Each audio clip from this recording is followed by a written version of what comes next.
frontier.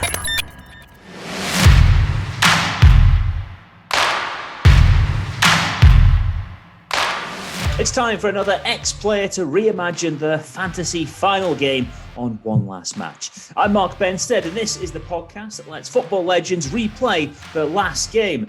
And this week it's the turn of ex-Chelsea and Leicester defender Frank Sinclair. But first, thanks to our sponsors, Who Knows Wins, who are changing the way that you get to enjoy sport. It's the social sporting app that allows you to make your predictions in a league against your friends, family, colleagues, basically anyone. And crucially, there's real money on the line. Oh, of course, you can join one of their public leagues if you like and pit your wits against the Who Knows Wins community, which now has over 10,000 players. You can download the Who Knows Wins app on the App Store or Google Play and get a piece of over £250,000 has been won so far. So put your money where your mates are and Who Knows Wins. But for now, let's kick off with Frank Sinclair's One Last Match. Hello and welcome to One Last Match. For those of you that don't know, this is the show that gives our favourite players of the past the chance to reimagine the final game. It's not going to be some place against the dog and duck with 5 men in attendance or 1 man and a dog somewhere else. It's not going to be ended by injury. They get to go out how they choose against the very best players they can pick, playing alongside the best players from their career. My guest on this episode played at the very top level for a number of years. He won the League Cup a couple of times, he won the FA Cup, he was part of a Chelsea side that went all the way and won the Cup Winners' Cup as well.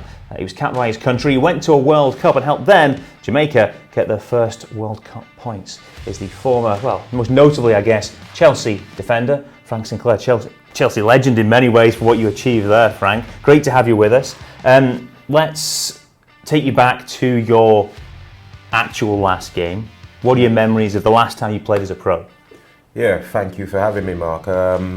First and foremost, I was latter stages of my career, obviously, and I was playing for Lincoln City at the time, and the opportunity came up to go and play with Peter Taylor, who I'd obviously played with before at Leicester City when he was manager there, and a really close friend of mine, Junior Lewis, who was just, breaking into the coaching side of things with Peter Taylor, another player who I played with at Leicester City. And I was at Lincoln playing. The season wasn't going so well at Lincoln, and Wycombe Wanderers were pushing for an automatic promotion. So I went sort of like halfway through the season, finished off my football league career at Wycombe Wanderers. We ended up, I think I played the last 13 games of the season for them, and we ended up getting promoted on the last day of the season, finishing in the 3rd automatic promotion spot. So that was a great memory. I think the chairman at the time took the whole team to Las Vegas afterwards, so it was worth going on loan for those for those final games, just to get that trip to Las Vegas. It was, I came in there, they were struggling in defence. Had a couple of dodgy results which had, stopped him in their tracks a little bit, and thought he needed a little bit more experience. So I remember playing against Notts County at home on the final day, and I think it went right to the wire. We scored pretty late on to secure promotion. So if you can imagine that, a tense game, supporters are biting their nails, nail biting for the supporters, and then we got the goal that got us up. So great celebrations afterwards are something that I'll never forget, really. Yeah. So yours was kind of like a gradual sort of easing off, I guess. You get a finish which has a high on it, it's promotion with the guys there. Mm-hmm. We're going to reimagine your final game as a pro, though, and put it on a grander stage. Yeah. If you had to pick any stadium of all the ones you played in for club and country to play your final game, where would you pick? I think it'd definitely be Wembley. The old Wembley. Obviously, It's funny when guys always say this, the old Wembley. The old Wembley, yeah. I think, it's a historic stadium around the world. Obviously the FA Cup,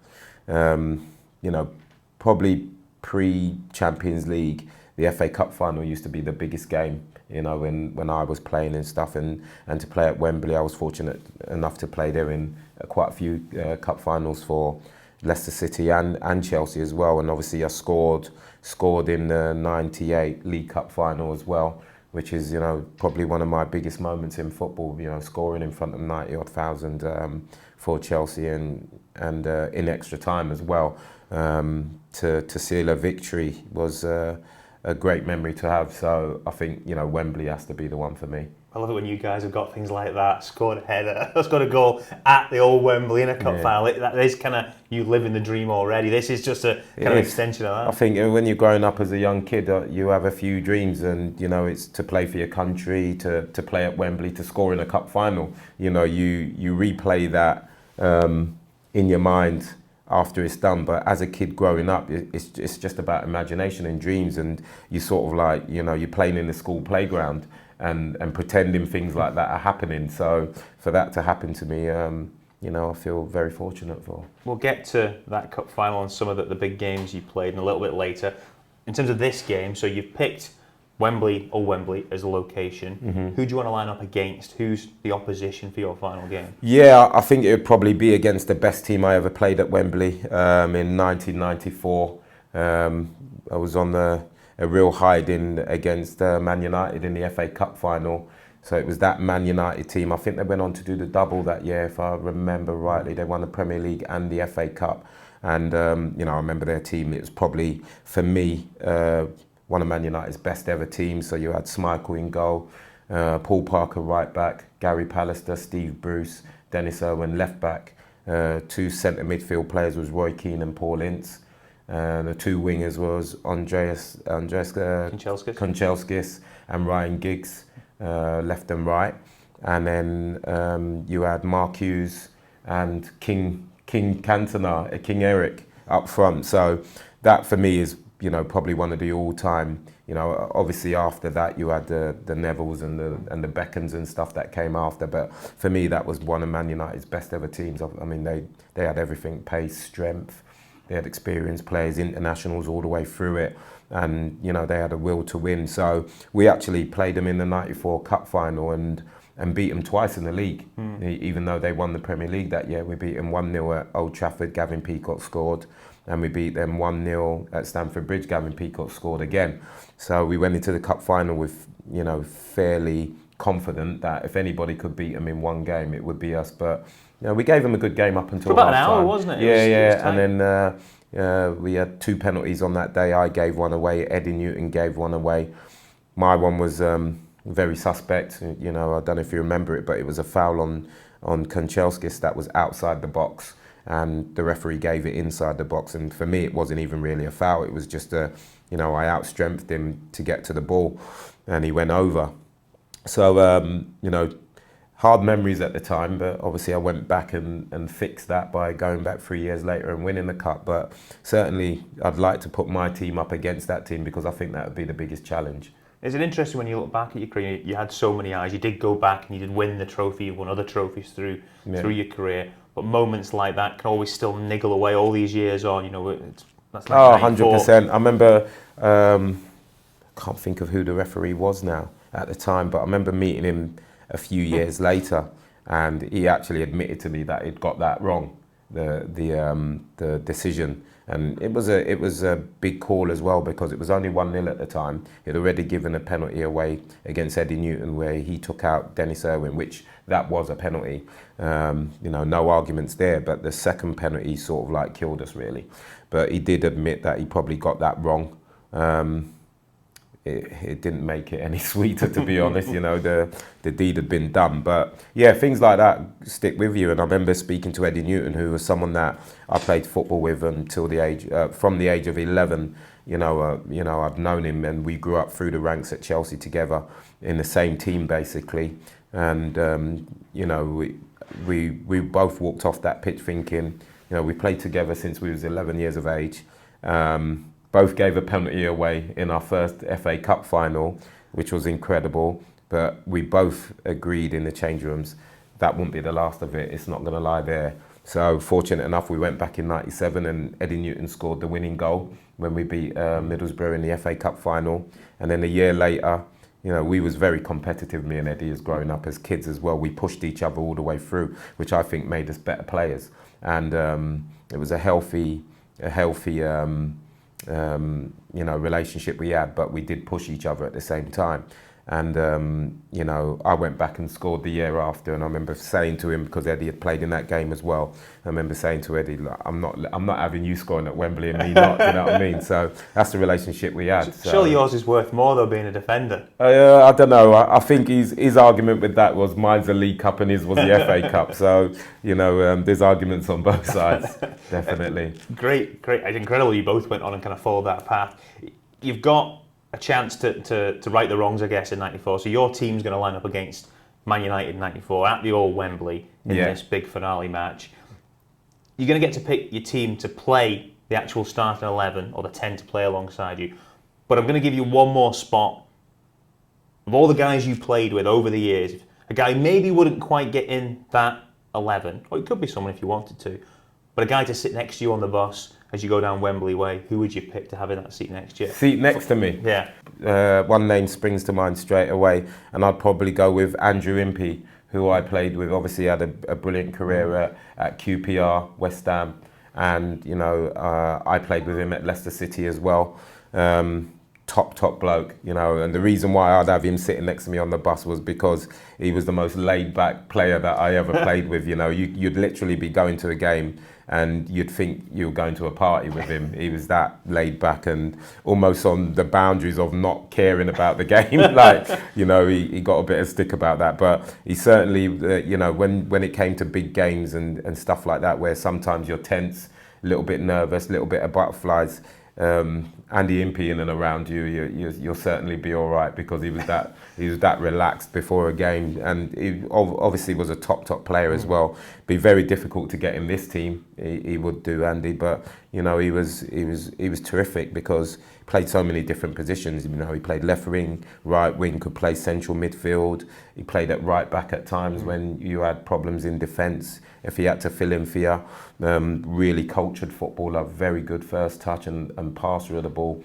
You know, a real talent, and probably, you know, underrated for what, you know, he had quite a few years in the Premier League, but he certainly played in a great QPR team when I think it was himself right wing, Trevor Sinclair left wing, Les Ferdinand up front with DiCio was there, and that era. You know, he was a top player then. Yeah. Is it strange you're going through where you find guys, some guys are absolutely horizontal when it comes to match days, and other guys are het up? I imagine you've seen both ends of the spectrum through your career. Yeah, absolutely. The nerves of real big players as well. I mean, one person that springs to mind that probably the most nervous player before a game I ever played was Gianluca Vialli, and that was obviously at Chelsea, coming to the tail end of his career, but games still meant that much to him that he would be sort of like stumping around the change rooms and not know what to do with himself. He had all his set routines before a game, and if that was disrupted by anybody, he would really get upset about it as well. What kind of things would he do? What was it? Some guys... Well, I remember the strangest one he had was not the best viewing as well either, but he used to put his boots and his shin pads and his socks on before anything else. Which was like, I didn't quite get it, but and then his slip would go on after that. So it was obviously, you'd see him walking around the changing rooms stark naked, like, and all he's got on is his boots, his shin pads and his socks, and he's walking around the changing rooms naked, looking for bits and bobs that should be in his place when he was getting changed. But I think that was what got him up. That those nerves were what got him up for a game, because certainly as soon as he crossed the white line, he was, you know, back to being a real top player. But if you ever seen him in the change rooms, it was like it was his first ever game. Every game was his debut. Walking around in just your socks and boots that's not allowed. Even if you have played for Juventus, yeah, exactly. That's not allowed. Exactly, yeah. Fantastic name. We'll get to him through the course of the interview as well. In terms of going to this game, then you're on the bus. You've got Andy Impey next year. He's chilled out, chilling, yeah. Heading down Wembley Way. Everyone's going mental. You're stressed by it. You've got to pick a manager to be in the dugout, a manager to lead you off that bus and sit in the dugout. You've played under some fabulous managers. Who would you go for and why? I think the one that's, you know, it's difficult that, because I played with some great managers, you know, Martin O'Neill, who obviously made me the record signing for Leicester City when I left Chelsea to go to Leicester, a top manager. You know, I played under the likes of Ruud Gullit the first foreign manager to win the FA Cup, I believe. Obviously, first black manager as well to win the FA Cup. So, you know, a top player manager. You know, we just touched on Gianluca Vialli as well. I was fortunate enough to play for him as well at Chelsea when he took over from Ruud Gullit. And I had some good managers. Peter Taylor was an England manager who I had at Leicester City, and obviously tail end of my career at Wycombe as well. Knew the game inside out. But for me, the one that stands out, because I think they affected my career more than any, and for me, he was way before his time with his knowledge of the game and his tactical awareness of games, and that has to be Glenn Hoddle. Yeah, because, you know, I was quite young when I went into the team when Glenn Hoddle came from Swindon to Chelsea. He was player manager at the time, so I ended up playing next to him in a back three, where he was a sweeper and I used to play left or right side of him, depending on the rest of the side. And, you know, tactically, there was things that he taught me that, you know, you think I just didn't even think of at that sort of age, that how that would improve me as a player. So yeah, for his tactical awareness, should I say, technically improved me as a player, because he used to work with players after training and stuff to improve you in your own personal game. And yeah, just his knowledge of the game and the way he treated people as well. I thought, you know, he was brilliant as a manager as well, and you know, he was fair. He was fair and honest, and you could trust him. And I think that was the biggest strengths that he had. And for me, that's ideal. You know, the ideal manager for me. And going into a big game like that, you know, obviously he managed England at Wembley. Obviously, you know, the World Cup campaigns, etc.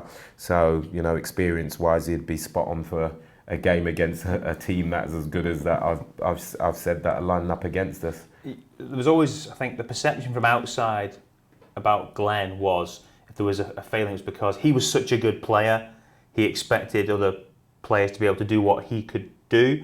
But did you not find that you found out it made you better? No, I've heard that one before. Maybe because I might be blinded by that because of the players that we had in our Chelsea team at the time. You know, Glenn, we had some top players in our side at the time, and obviously he signed the likes of Ruud Gullit and Dan Petrescu, who were, you know, international top quality players.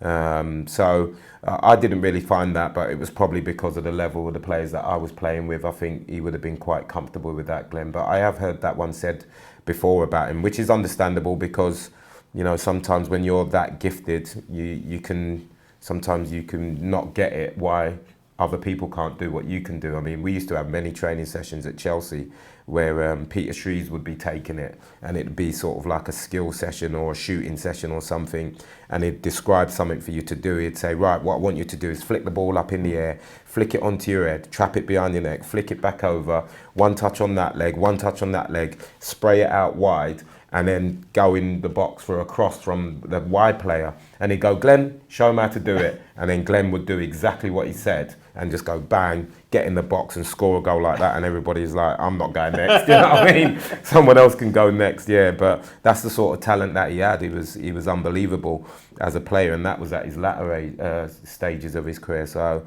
I can imagine how good he was when he was sort of like at Tottenham and stuff like that. How important do you think he was to the success that followed? Because obviously you mentioned that the cup final you got to, I think you got to, there was a semi that came after that, cup semi, I think, potentially as well. Yeah. And obviously then he goes to take the England job beyond that.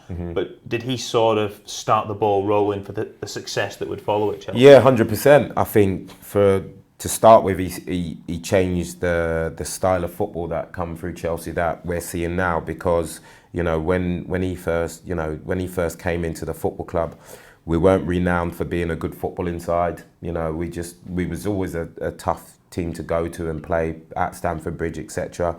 And you know, we'd always give 100% and an honest group of players. But Glenn sort of like ripped that script up completely, and he wanted to play football from the back. You know, he was one of the first managers to play with a sweeper in England. You know, obviously stuff that he'd learnt from playing over abroad, and brought, you know, those ideas back and made them his own. So 100% he had something to do with it. You know, the players that we signed after Glenn being at the football club, the likes of Grianfranco Zola, Ruud Gullit, Mark Hughes, I already touched on Dan Petrescu, and then there's the likes of Robbie Di Matteo, Gus Poyet, all international world-class players that I don't think would have come to the club if it wasn't for Glenn Hoddle and where he sort of like kick-started the new Chelsea. We'll get to your team in a second. I will just ask you though, just about Martin O'Neill, as another manager you played very well under. You mentioned before the gratitude for signing, take you to Leicester. How did his style contrast then to the way Glenn went about things? What did Martin do to make that Leicester team be so relatively successful? I think Martin's way was obviously with the background of playing under Clough at Forest and that. I think they had very similar, whether it was Martin taking ideas from Brian Clough or whatever it might be, but he had a similar way about everything was your mindset. And he was always testing your mind and pushing you in that sort of way. It wasn't sort of like, you wouldn't call Martin O'Neill a tactician or, that sort of person, but he knew the game inside out. He knew how to set a team up. And one of his biggest strengths was his signings. I think he knew what type of player to get. And whether he'd done real homework on that side of what a player was like on and out and off the pitch, and whether they would fit into his team and his system and his squad and the environment that he was, replicating. I'm not sure, but he certainly knew how to pick a good player that would fit the mould of the squad that he was putting together. But generally, he was more sort of like not so much hands-on, as in coaching-wise and training-wise and that, but he just came alive on a match day. The half an hour, the 45 minutes or whatever it might be, an hour before a game, that's where Martin O'Neill earned his money. That's where he knew how to say the right things to get his team up for a game. Whether it be challenging you, whether it be giving you the right type of motivation, or just giving you confidence. He just knew exactly the right things to say at the right time before you went out for a game. And more often than not, you were prepared as soon as you were crossing that white line with his final little bits that he done in the change rooms. Fabulous manager, huge success at Leicester. Almost made it into your dugout, but Glenn gets the spot. Yeah. To the team then. Yes. This is the really difficult bit of all the guys you played with. Goalkeeper first and foremost, who are you going to put in goal for your side to face up against Man United 94? So I think I went with Tim Flowers. I played under some incredible goalkeepers. One of the best I think I played with that was underrated was Dmitry Karin, the Russian at Chelsea. Unbelievable physical specimen, as in the way he jumped, his athleticism, and I know there's that saying about goalkeepers being great shot stoppers. Well, they're in goal, so they should be. But he was brilliant when 1v1s and just his reactions from point blank range was incredible. So he was unlucky not to get in my team, and I think Tim Flowers for me. The biggest thing that stood out with me with Tim Flowers was he had all those attributes as well, as a shot stopper, etc. And he was coming to the tail end of his career when he came to Leicester. I think, he had a dodgy back, his knees had shot and everything, but you'd sort of like chuck him in a wheelbarrow and just push that wheelbarrow to the edge of the pitch, and then he'd get off it and go in goal and be unbelievable on the day. But the thing that stood out for me with him was his talking, his information. I'd never experienced anything like it before I went to Leicester City, and that's saying something for the goalkeepers I played under, the likes of Kevin Hitchcock and Ed De Goey as well at Chelsea, who were two top keepers as well. But Tim Flowers he was like, his information that he was giving you from behind when I played, whether it be centre back or right back or left back, wherever it might be, it was just like he was another outfield player, because he was always talking to you, man on your left there, drop off, and he just absolutely remote controlled his back four, and that was something that stood out for me massively, and something I never forgot about. Like, obviously when I'm coaching and speaking to keepers and telling them, the importance of communication and etc. while you're on the pitch, always go back to my memories of playing with Tim Flowers behind me. A fine man to put in goal, of course, at a league winner, Blackburn Rovers, before coming to Leicester. Yeah, that's win right. the cup with yourselves. Yeah. He goes in goal then. He's got a back four to organise. Let's start with your full-backs. Yeah. One of them is Grianfranco Zola, who played in your first Chelsea game, I think I'm right in saying. Yeah, he did, back in the day. Why does Graham get in? Top player, top player. I think. Obviously, he played in my league debut, and I was playing at left back, and he was playing left side midfield. We played Luton in the league, and It's quite an eventful game. It was. I think we were 3-0 down after about, I don't know, 44. Well, by half time we were 3-0 down. Graham Zola got sent off for an altercation on the pitch. I think he punched out or threw an arm out at a player who overreacted with it and made out like he'd hit him. I'm not sure whether he did hit him or not, but he ended up getting a straight red card. So we went down to 10 men against Luton, and we're 3-0 down at half time. So I'm thinking, my career's over before it's even started. A young boy, and you're obviously looking forward to that. The actual event of making your debut for your club, your childhood club as well. So, walking off that pitch, it was almost like I wanted the ground to eat me up. But we got reorganised and went back out for the second half, and with 10 men, we ended up drawing 3-3. And I remember on that day playing it was probably one of Chelsea's youngest ever back fours. I was playing at left back, and we had Jason Cundy and David Lee, the two centre halves. I think they were both 22, and Gareth Hall was playing at right back, the Welsh international, who was 23, and myself, I was 18. So very young back four to be thrown in, playing the old Division 1 at the time. So. Yeah, it was eventful. What an education for your first game. Oh, that's yeah. That's Talk like about being thrown in at the deep in one end. game. Yeah, exactly. The emotions I went through, they would set me in good stead for the rest of my career at the football club, I think. But it was an incredible day. I think Andy Myers made his debut on the same day as a 16-year-old. He came on and played left side midfield as well. So it was really eventful on that day. But Graham Zola was a top player. Obviously, he had his problems at Chelsea first time round and left the club in a dramatic way. I think he threw his shirt on the floor when he got substituted in a game, and you knew that was the end for him. Obviously, Blackburn Rovers came in for him. But it was quite interesting, really, because he never liked playing left back.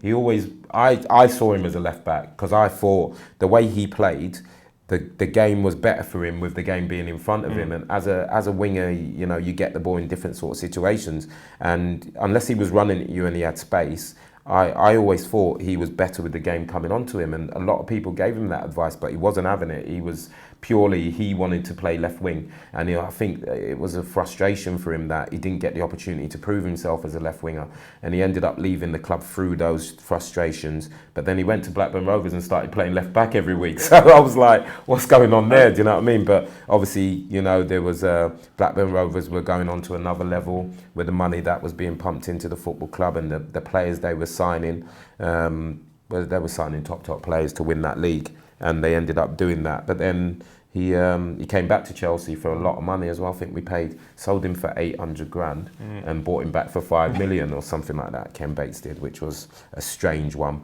But he was a top player, a good lad as well. I still see him on the media circuits and stuff like that, and a real gentleman. And left back in your team, no chance of getting in midfield. He's playing left back. Oh yeah, 100%, whether he likes it or not. He's playing at left back. He's in at left back. Across to the other side, perhaps a slightly different type of fullback. You've gone for Steve Clarke? Yes. Yeah, Steve Clarke, a player that I admired growing up at the football club, really. I started training with the first team from about 15, 16. I was still at school and sometimes training with the first team when I used to come in on my day release. And, Steve Clarke always had time for me. Played similar positions to me, so I gravitated towards him because, I wanted to learn the ropes and learn how to become a better player. So Steve Clarke could quite comfortably play right back or centre half, a Scottish international. But, the reason he gets in my team is because, he would probably be in the top 3 players that I ever played with when you talk about consistency. He was a 7, 8 out of 10, sometimes a 9 out of 10 every single week. And, that stuck with me with setting standards for yourself, and he was the ultimate professional.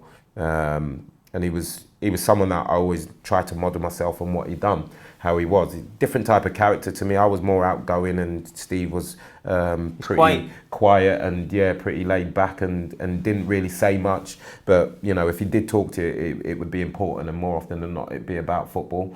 But character-wise, I didn't try and. But just the way he carried himself at the football club, and the way he trained how he played, and I tried to replicate that, and he was a top fullback.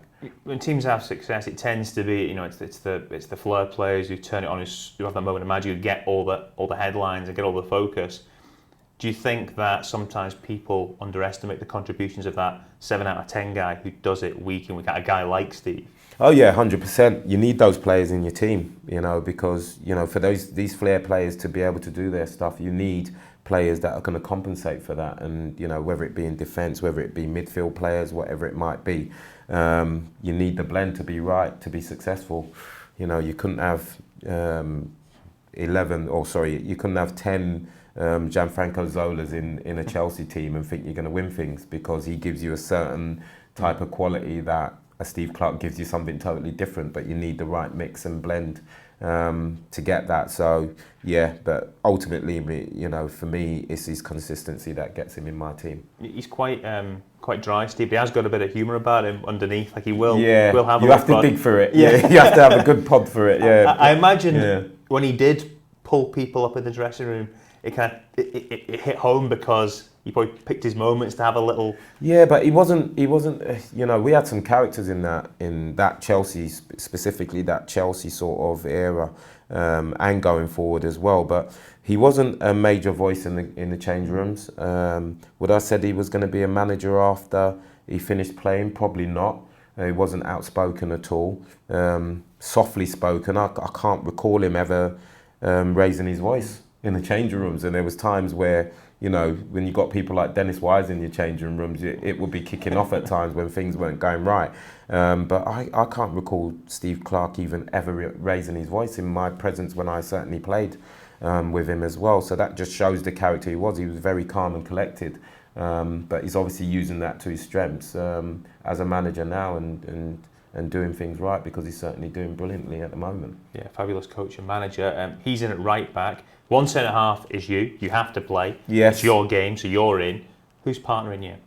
So I've gone away from the Chelsea, I believe. Is it Matt Elliott? Yes. Big Matt, very underestimated player. Played for Scotland, obviously, as well. Great captain. Probably second to Dennis Wise, the best captain I ever played under, because he led by example. He was a very good footballer for a big man. 6'4", beast. Never lost a header. Wasn't the quickest, but he read the game really well. He reminded me a bit like how John Terry ended up being after him. Like, he just always used to be in the right places at the right time. Obviously famous for that Dennis Burkham goal, that Dennis Burkham flicked the ball over his head twice. A bit unfortunate. I didn't see many people do that to him, but when Dennis Burkham does that to you, you hold your hands up. That was just pure genius. But certainly as a player, I never played with a player that got more blocks inside the box or on the edge of the box, and that he was just unbelievable. We used to call him Batfink in training, because he was just like, he had that armour on him where he could block anything, and guaranteed him 5-a-sides and that. If you was on his team, that you were going to win, because you wouldn't concede, because he was that good at getting final ditch tackles in and blocking stuff. But very underestimated as a footballer as well. He used to go up front sometimes and play as a centre forward and score goals. I remember he scored 2 in the League Cup final. Yeah, against Tranmere as well. So he was very important in both boxes. And, like I said, I've gone away from Chelsea to Leicester to get my centre-half partner. And, I've left out some unbelievable players when you think about it. The likes of Michael Dubry, Frank Leboeuf, I played with there. Erlen Jonsson earlier on. Jakob Kielberg. So some real top centre-halves. I played all internationals. As well, some real top players. Paul Elliott, who obviously, his career was ended a bit early, but he was another player that I sort of just played with when I was just breaking into the Chelsea Would you have team. liked to play with Paul Moore, do you think? Oh Because yeah, he was such 100%. an iconic player. 100%. Yeah, I think a big thing with me was when I got into the Chelsea team, it was because of that situation at Anfield where he had that tackle with Dean Saunders, which virtually ended his career, and that gave me the opportunity to be thrown in at the deep end. Really, didn't expect it coming, but I was. And then I built up a partnership with David Lee, who was another real talented defender and footballer as well. But I always looked back and thought, would I have been a better player if I'd got the opportunity to play with Paul Elliott, because I would have learned so much off of him. For me, he was on the fringes of playing for England if he had kept that form that he was in at Chelsea. And yeah, that was probably one of my biggest regrets. But which shows the character of the man. He still had time for everybody else when he was going through such a bad time himself, where he'd done his cruciate ligaments. In them days, there wasn't a real clear answer into how to get a player back from that sort of injury. That was sort of like a career-ending injury at the time. But he still had time to help the youngsters. He started doing a bit of coaching with the youth team and stuff like that, and dipped into that side of it, but it wasn't really for him. But he was always there, and it was painful to watch at times, him trying to get back in when he used to go into training, and he would be in from sort of like 7-8 o'clock in the morning and working and trying to strengthen and condition his knee, and you knew he was really up against it, but he still had a massive impact on the rest of the players at the club because he was club captain at the time.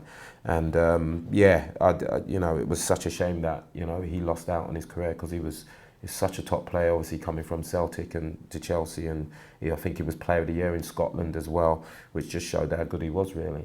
Yeah, fabulous player. His time cut short, sadly. Perhaps would have been in your team if he played for longer. It's Matt Elliott who goes in alongside you for this final game. We'll go into midfield. The first midfielder you've picked is a man you mentioned previously, Eddie Newton, a huge part of what Chelsea did round about then, and a huge part of your career life, I guess. Yeah. Why has he got in?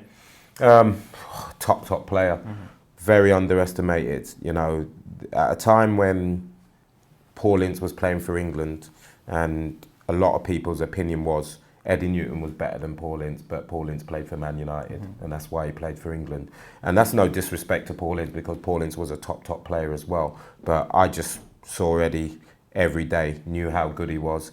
At a certain stage in his career, he had to reinvent himself, because he was sort of like, Eddie Newton was a number 10. Where, breaking into Chelsea's team, he used to play as a number 10, or sometimes he'd play up front. I remember him playing up front at White Hart Lane against a very good Tottenham side.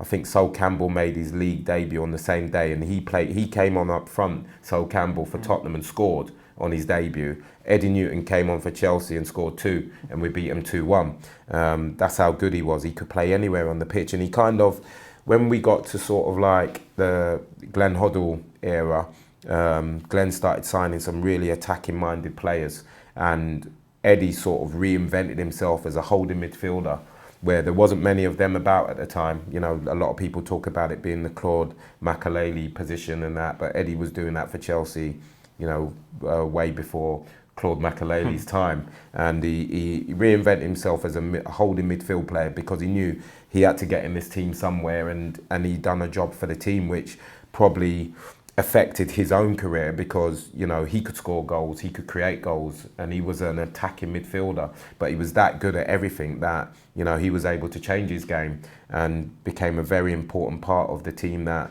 that let the Dennis Wises and the Robbie Di Matteos and the Gus Poyets get forward and express themselves as players. He sort of like unselfishly took his own game into a different direction to suit the team, which was amazing. But like I said, Eddie Newton, I played with him from the age of 11.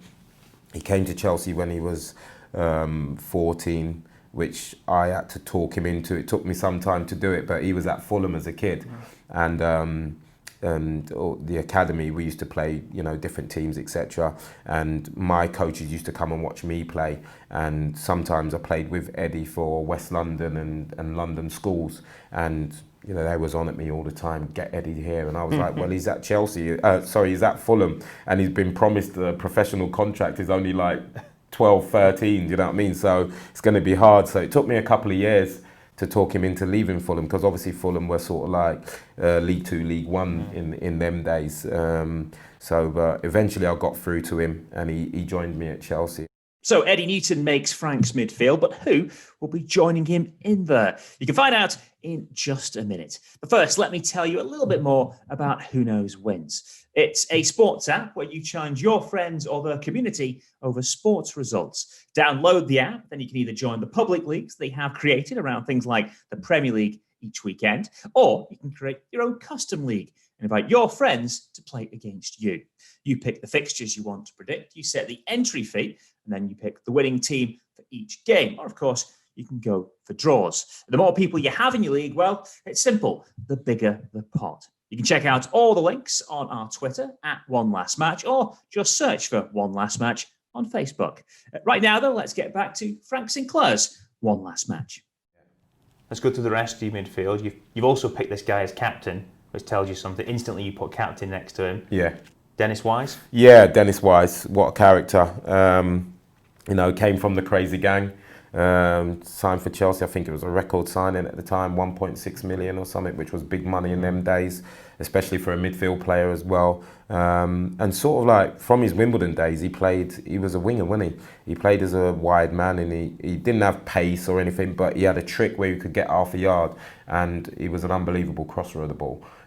Used to deliver the ball for Wimbledon in different areas, so Fash could go and attack it, Sanchez could attack it, and play. Vinnie Jones would arrive in the box and attack stuff. So he was that type of player. But then when he came to Chelsea, he sort of like went to more of a central kind of midfield player. He started as a winger, but then drifted inside, and that's where I thought you saw the best of him, because for me, he was, I played with the likes of Zola and people like that, but Dennis Wise had the best first touch I'd ever seen in football.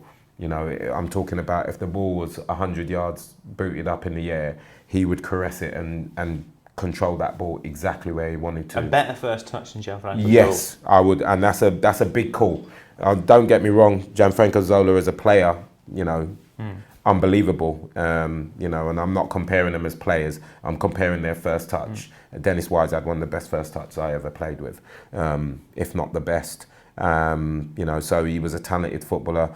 Does that get lost sometimes, because the perception afterwards, for a whole variety of reasons, is he was like this angry little fella who went around stomping about, but 100%. Actually he was 3 times player of the season, I think, for Chelsea. Yeah, 100%.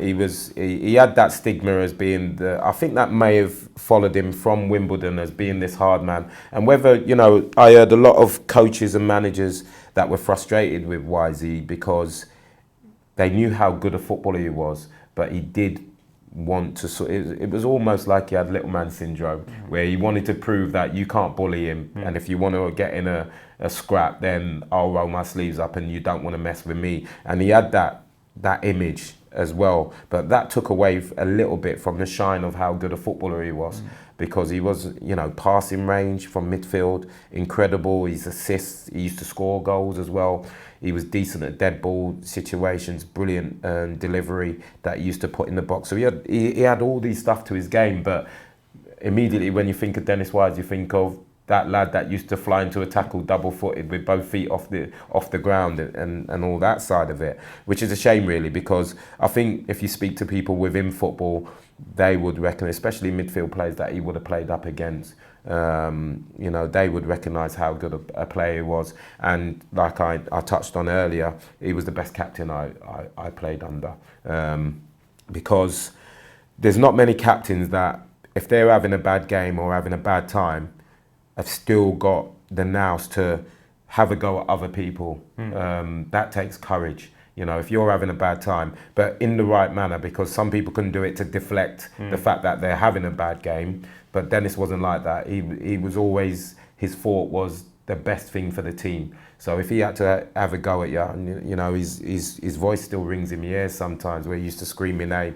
just for one little, you know, a loose pass that didn't get there or something like that. He was always on top of you, and demanding standards out of you. And I just admired the fact that he could still do that whether he was playing well or not. Because a lot of captains, sometimes when they're not playing themselves that well, they all of a sudden, you know, don't become a captain anymore. They go within themselves, and he wasn't like that. He didn't care if he was playing well. If he was the best player on the pitch, he'd have a pop at you. If he was the worst player on the pitch, he'd have a pop at you. And I admired that, because yeah, that does take courage to do that, and on top of him being a real top player as well. Inspirational captain, really good player. As you mentioned, people do remember the kind of flashpoint moments and stuff. Was the one that sticks out for you at the time where he's gone here, he's too caught up in it, because he tended to be quite a combative character during games? There's hundreds. There's hundreds. I wouldn't go with one. That, you know, it would take me too long to just think of one. But he crossed the line a lot of times, and there was specific times when I remember managers, you could see the frustration on their faces of thinking he's better off not being at this football club because of certain things that he had done. That's how much he had crossed the line. But managers always stuck with him and tried to advise him, listen, you will be a better player. Forget about smashing people. Forget about, just play football. You'll be a better player for it. But he just had that where he wanted to have that, not he wanted to have that image, but that's what he was brought up through. You know, coming through that Wimbledon crazy gang, that was all they knew. You know, so obviously before Wisey came to Chelsea, I didn't recognise him as a really good footballer because of that image that he had, and probably, you know, people that didn't play with him. But certainly, if you played with him, you would appreciate how good he actually was. He brought that kind of crazy gang attitude and will to win to the club. Did he bring the other crazy gang stuff to it as well, or were you all safe from the kind of pranks, jokes? Yeah, no, I think we had a sensible group, and because they went to ridiculous lengths. Yeah, they went to some of the stories I've heard about the things they'd done. You wouldn't have got away with that at Chelsea, because we had, you know, we just didn't have them type of characters. We had good characters in the dressing room, but you know, when you think about the players that I played with in and around that era, you know, most of them went into management or coaching in some form at a top level as well. So it just showed what sort of characters we had in our dressing rooms. Fairly sensible. So that wouldn't really have washed with the Chelsea group. But you know, he just brought his own style to Chelsea. You mentioned many went into coaching. The next player in midfield certainly did. He won the biggest pot of them all. Roberto Di Matteo is in. What did he bring to the club when he was that next influx of big names, I guess? Style. He was flamboyant, on and off the pitch. The biggest thing, you know, we used to say to Robbie in training all the time and in games and that, don't panic, Robbie. That was the thing you used to say to him, because he was so laid back and relaxed in the game, you know, and he would want the ball if he had 2 or 3 men around him. And we had a lot of players that could do that. Dan Petrescu was the same, Grianfranco Zola was the same, Gus Poyet was the same. All these players that would want the ball, and it didn't matter how many players were around them, they thought they had the ability or could handle the situation and get out of it. So they, you know, it was a pleasure to play with him, because every time I got it, I just used to give it to him, go on, do your stuff.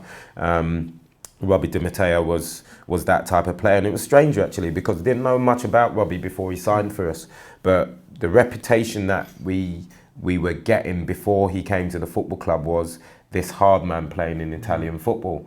So when he turned up and the boots he had on and all that sort of stuff, one of the first players I saw wearing white boots and that, and I was like, hard man, I'm not too sure about that. But no, what he was he could look after himself in a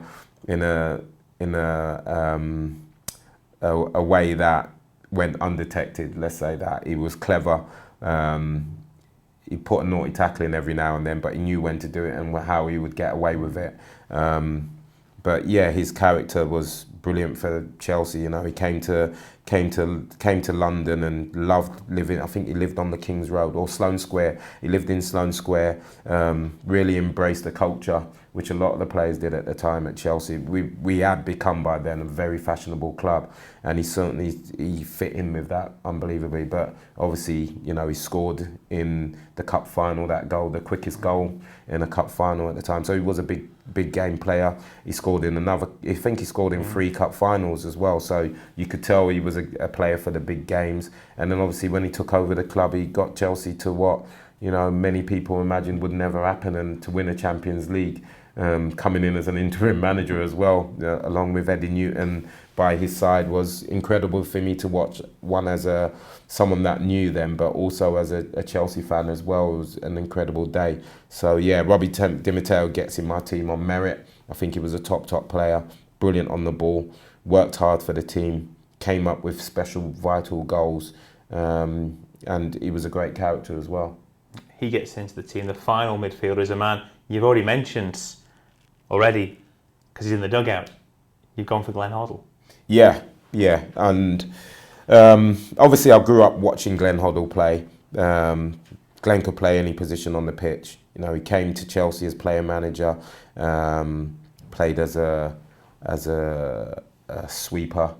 He could play centre back. He was comfortable having a go at centre back, and because of his style, a lot of people thought that he was sort of like he wasn't a hard man or whatever. He didn't have that image, but let me tell you something. He could tackle. He could put his foot in, which I didn't realise until he came to Chelsea. Because he was such a gifted footballer. It kind of overshadowed the fact that he would get his foot in and he would work hard for the team. As well. And you know, for me, obviously it was at the tail end of his career, but I think of the Glenn Hoddle that I saw you know, go to play for Spurs and go and play in France and stuff like that, and the goals that he scored for England as well. He's too good a player not to get in my side, and it was a difficult one because I think the toss-up was between Ruud Gullit in that number 10 position, and Glenn, and I just thought, you know, it's a mad one to pick Glenn, but I just went with Glenn because obviously I grew up watching Glenn as a player and as a young kid, and he was one of the players that made me want to be a footballer really, so that's why he just got the nod in that number 10 position. How was the period where Glenn left for England then? And then Ruud, who's been in the dressing room, steps up. How did the players find that spell? Difficult, to be honest, because 2 totally different characters. Glenn was, for me, the type of manager that I wanted to play for. No conflict. You got on very well with him. And I think when Ruud came in, obviously he comes with a pedigree of his own. The reputation of what he had done in the game, but a totally different type of character. And I think, you know, he fell out with a lot of players, even though, you know, he achieved obviously winning the FA Cup and pushing us, you know, to the highest places that we'd ever been in the, it was the old Premiership then it was called, wasn't it? But yeah, he was more difficult to deal with as a character. I think he found it difficult, you know, that transition of being a player to player manager.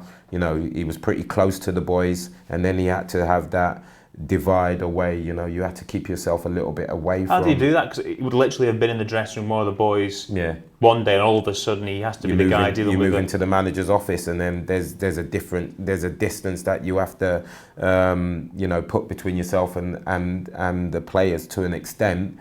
And I think he found it difficult because I don't think he knew how to balance it as being a player and having the pressures of the coaching and all that side of it. And, you know, that's probably was his downfall, you know, in management was, you know, a lot of people have said about his man management skills, and because it certainly wouldn't have come down to, you know, his education in football and, you know, the way tactically his mindset, it wouldn't have been that. So the only thing I can think of why, you know, he didn't become the manager most people probably imagined he could be was probably because of his man management skills, which is a shame because, you know, he obviously has a lot to offer to the game with his knowledge of the game as well. But yeah, that was a difficult period because, you know, he was falling out with senior players, he was falling out with youngsters that he was leaving out the team. And sometimes I think to be a manager, you've got to be thick-skinned in the way that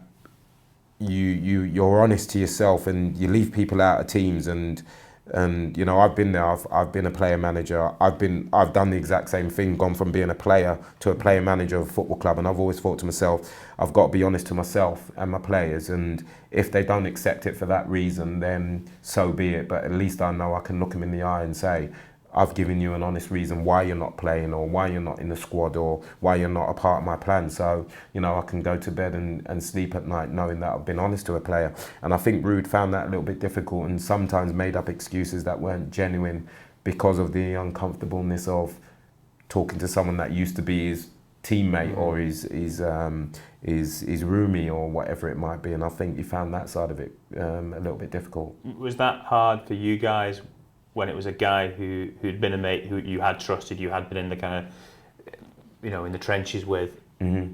If they weren't then being straight with you and you kind of realised that, is that hard then to say, why you've let me down a little bit? Yeah, especially 100%. a guy you've respected so much. And because of what because of what he has achieved in the game. You know, European Footballer of the Year, and he'd won stuff at AC Milan throughout all throughout his career and stuff. So you know, you admired him as a footballer and what he'd done. So yes, it was difficult to take that side of, you know, when that transition of him being a manager, because, you know, he was basically thrown in at the deep end because he had no coaching experience. He was just a player, very similar to what Gianluca Vialli had to do as well. But the thing with Gianluca was you just felt he was being genuine, which I thought brought the best out of the players. When Gianluca took over at Chelsea, I thought he brought the best out of the players because you thought he was being genuine. Whether you liked his decisions or not, you just thought he was being honest and being genuine with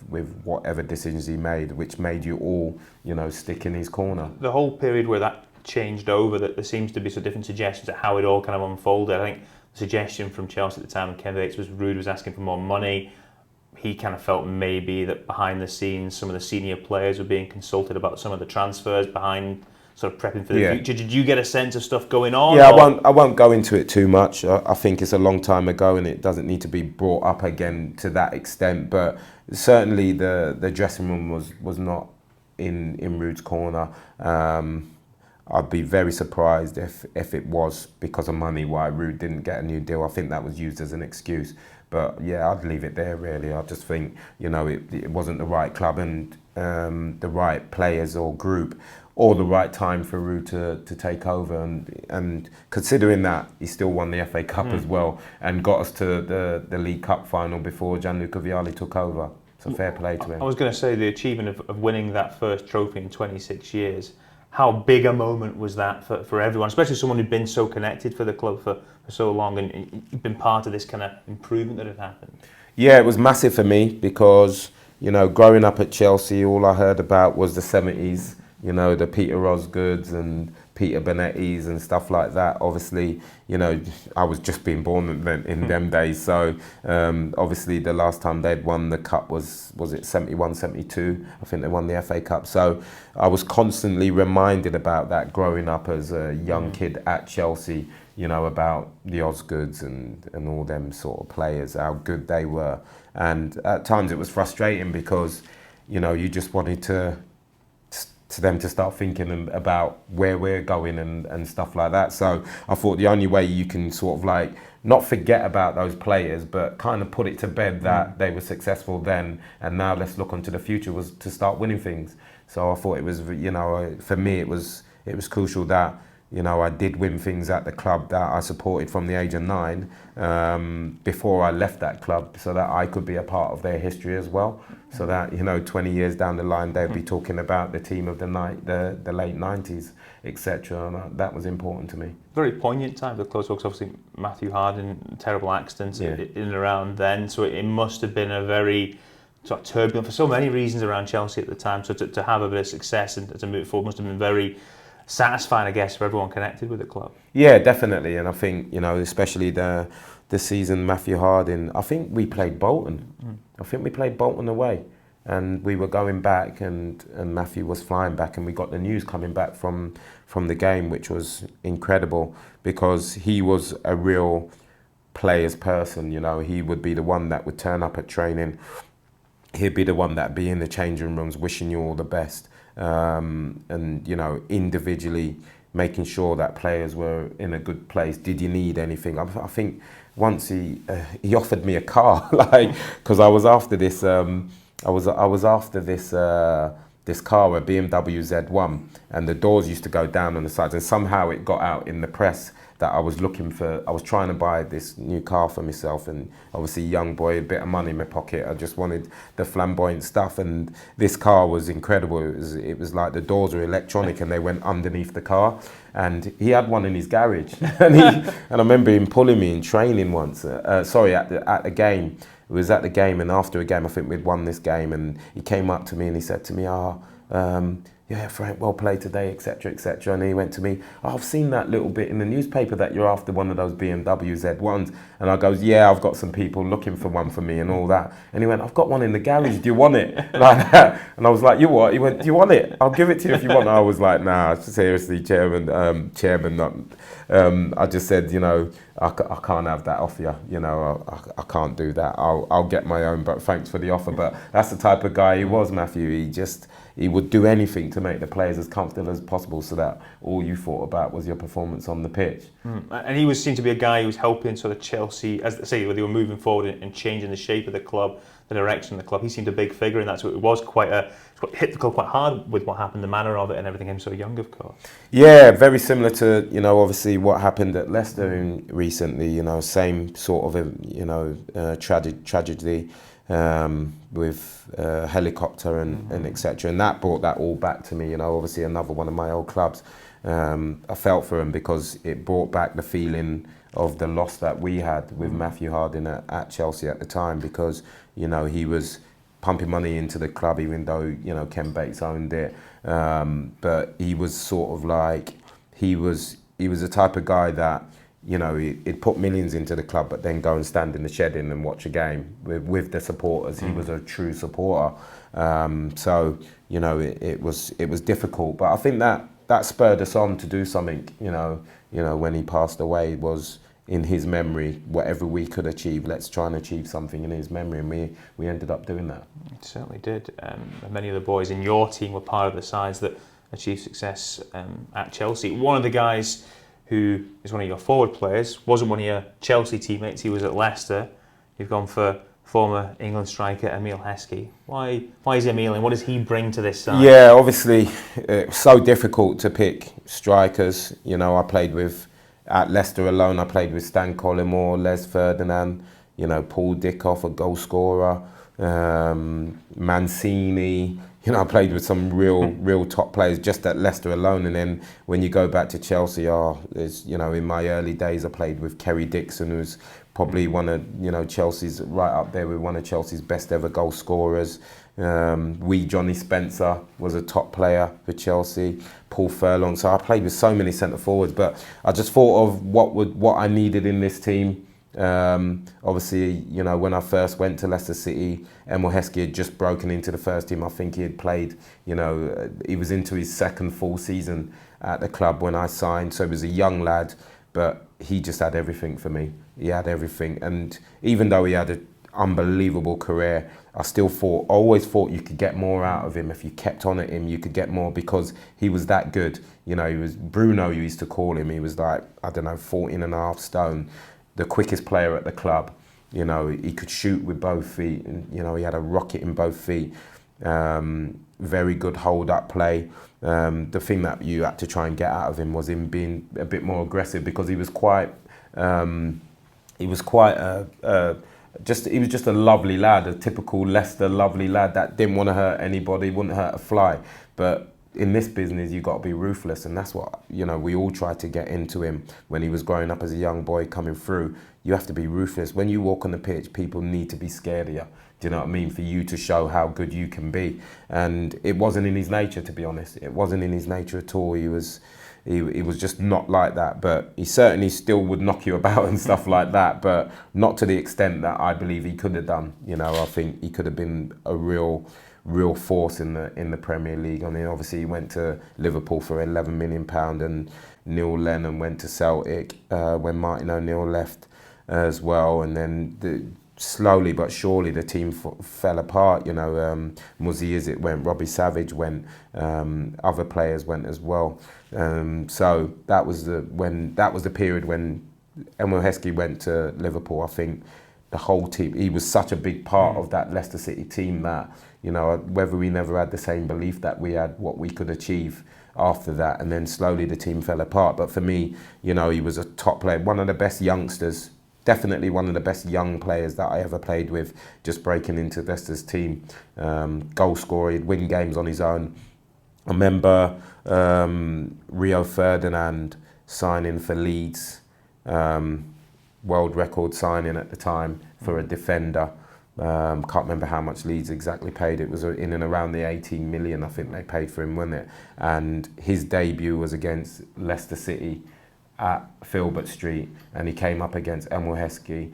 And let me tell you something, Emil Heskey tore him to shreds. And I remember being up the other end of the pitch watching this happen to Rio, and I was sort of like, I was watching through my fingers. It was that, you know, horrific, the way he was just terrorising him, running in behind, bullying him, smashing him, knocking him off the ball. And that was the Emil Heskey you wanted to see every week. But I think because it was that challenge of playing against what is now the world record defender and one of the top defenders in the country, that day was incredible to watch Emil at his best. And he certainly was. And if the Liverpool manager was watching that day, then I'm not surprised he paid £11 million for Emil, which was a lot of money for a young kid coming through an academy. But yeah, he was that good. On his day, he was, you know, sometimes unplayable. So, you know, that's why he got in my team. Yeah, great player. Also really helped the players around him to be even better as well. In terms of your final player, it's a phenomenal footballer, a guy who made such an impact on the game in England.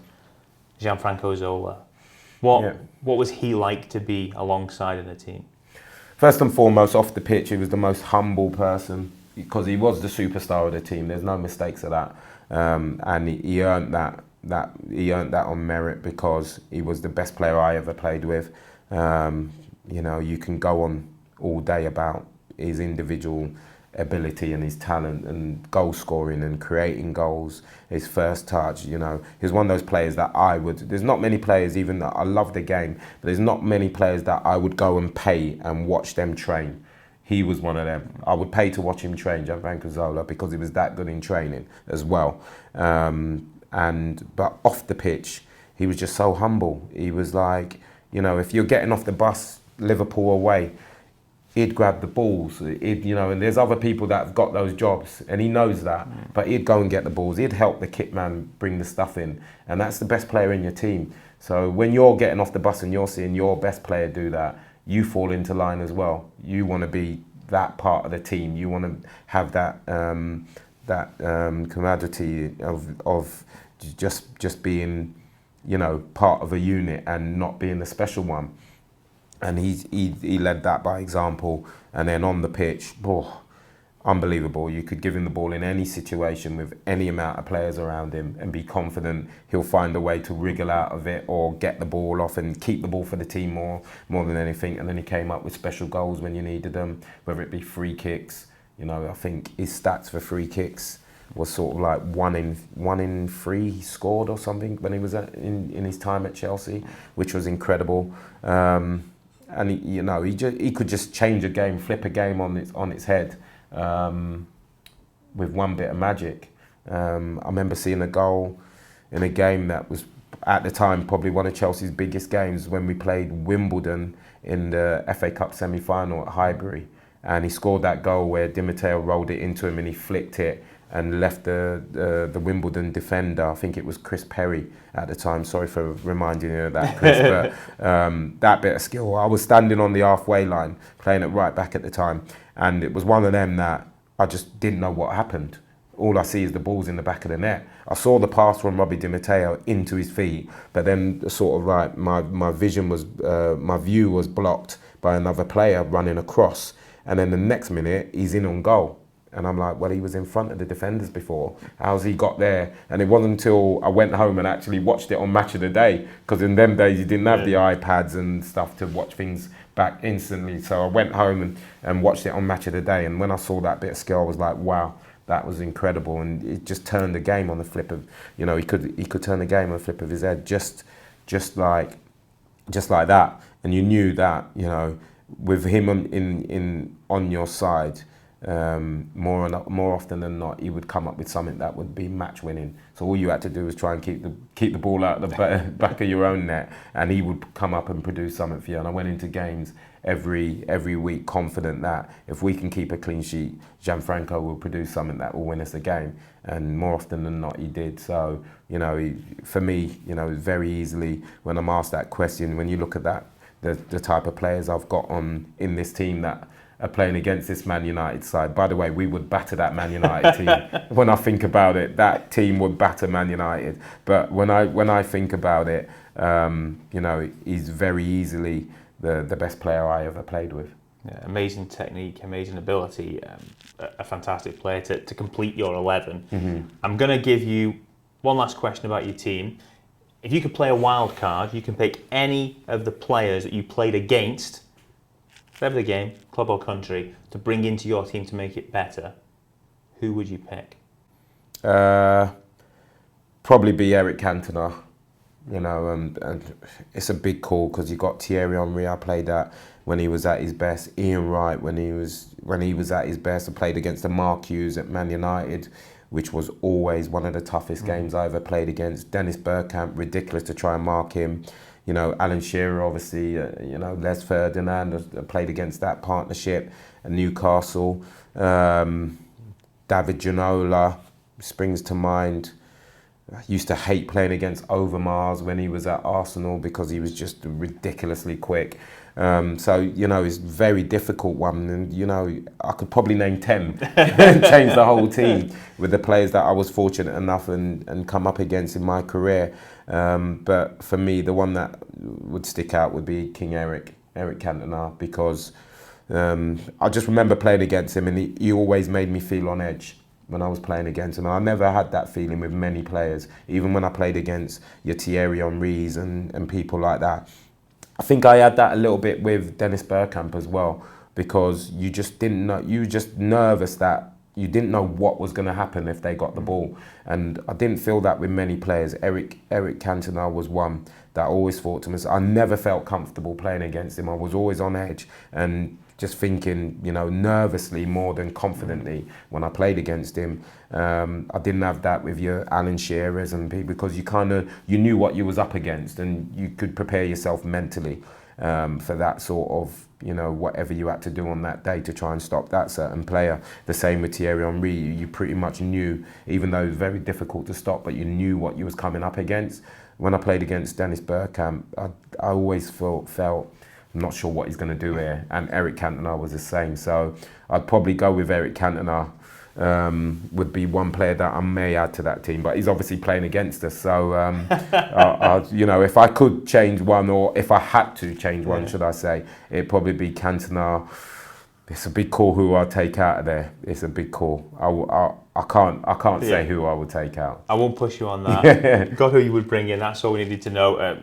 It's a great choice as well. The players you just ran off then, it's a who's who of the Premier League over the last few years. Yeah. Final question to wrap us all up then, Frank. It's been fascinating. If you had the chance to change one thing about life or your career up until now, is there one thing you would go back and change, or do you look back and think, wow, I did pretty well?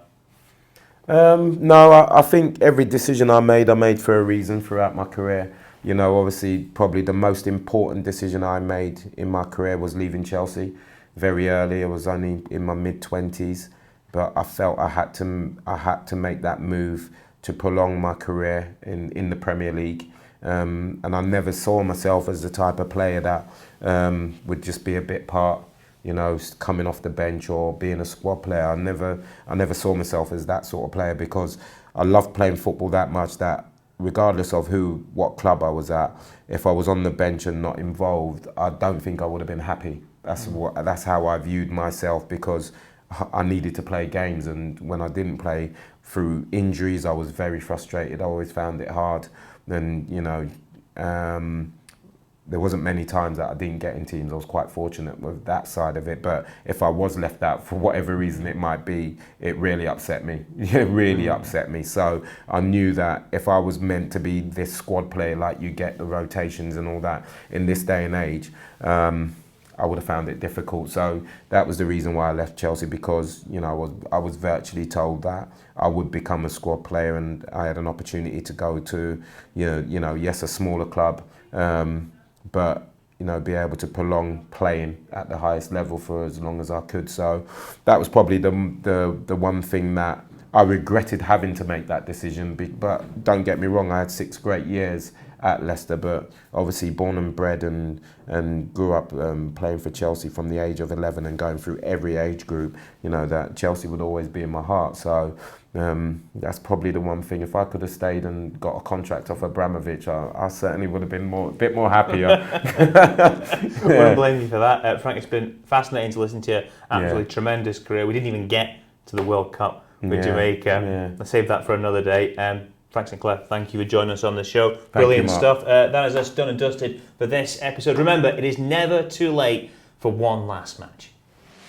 Thanks to Frank Sinclair for his time. Another incredible team there. And who knew that Dennis Wise had a better touch than Grianfranco Zola?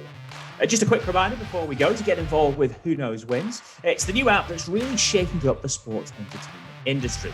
You can challenge your mates for real money and, crucially, for bragging rights. And that is what Who Knows Wins is all about.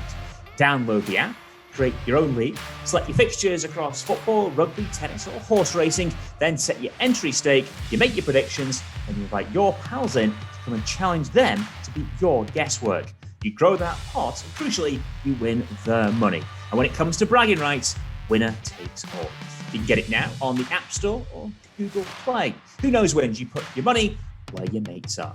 And while you're online, make sure you rate, review and subscribe to One Last Match and catch up on previous episodes with the likes of Gary Pallister, Stuart McCall and John Hartson. Next week, our guest is a man who Frank actually picked in his team. We speak to the former England, Liverpool and Leicester striker, Emile Heskey. You can keep up to date with the latest from One Last Match on Twitter @OneLastMatch, and you can search for us on Facebook as well. Just search for One Last Match. Thanks for listening, and we'll see you next week for One Last Match. Audio Frontier.